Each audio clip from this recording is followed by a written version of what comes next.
qorin waaya marabadana waxaa maqashay Soomaali gaala ah haddaba ma ogta Soomaalidu gaalada inta soo bateen inay la mid noqdeen bulshada kale ee dadka caadi u dhax dhaqmayaan ilaahay soo hanuuni Soomaalidan gaalada waa bateen boqolaal kun ay gaareen walaa boqolaal kun ay gaareen السلام عليكم ورحمة الله وقاعد يرى واحد من سنين جريون سنجرون قف صوماليا وقالا تاسنا waxaa keentay waaqici bulshadana ku nooleed oo ahaa bulsho aad u takoorta aadna u nacab qof waliba xarig ilaahay gooya ama gaalooba macquul ma ahan inaad aragto qof Soomaaliya oo gaala ama aad maqasho bas hadii uu jiro xataa mid meelahaas dibadaha jooga cid ugu horeysa ay jirtay waxay ahaan jireen abiisi hooyadii ehelkiisa qaraabadiisa iyo tolkiisaba waxaan ahayd wax la isku xanto reer hebel wiilkoodii ama gabadhoodii dibadda jirtay waa gaalowday reerkaas ay xataa lagu takoori jiray takooridaas oo in gaalada ku takoorinay heeraynu gaarsiinay in qof waliba oo kalarkiisu cad yahay inuu qaadano inuu gaal yahay xataa hadii uusan gaal ahayn waxay keentay in bulshadan diinteedu ilaahay ku badbaadiyo oo in xilligii gumaystay bulshadana ay gaaloobin maadaama qof walba oo gaalooba ama uu diinta ka taga la takoori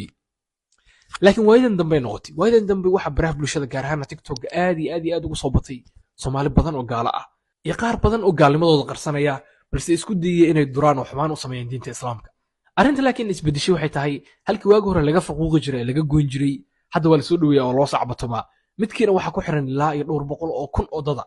haddii cid wax ka sheegtana cidda ugu horeysa ee dadkaasi wax ka sheegay maagaysa waa dadkii ehelkooda ahaa dadkii qabiilkooda ahaa waana sababteed u arkaysid gaalo badan oo kusoo dhiiranaysa inay diinta Islaamka wax ka sheegaan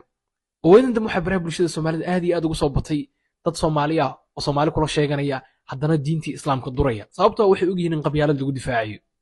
markaan ku soo laabano wadadii ayna diinteena ku badbaadinay xilligii gumaysiga iyo intii ka dambeysaba ahayd inaynu gaal walba takoorno oo in bulshada ka dhex saarno ehelkiisa iyo qaraabadiisa iyo familkiisuna ugu horreeyaan cid goysa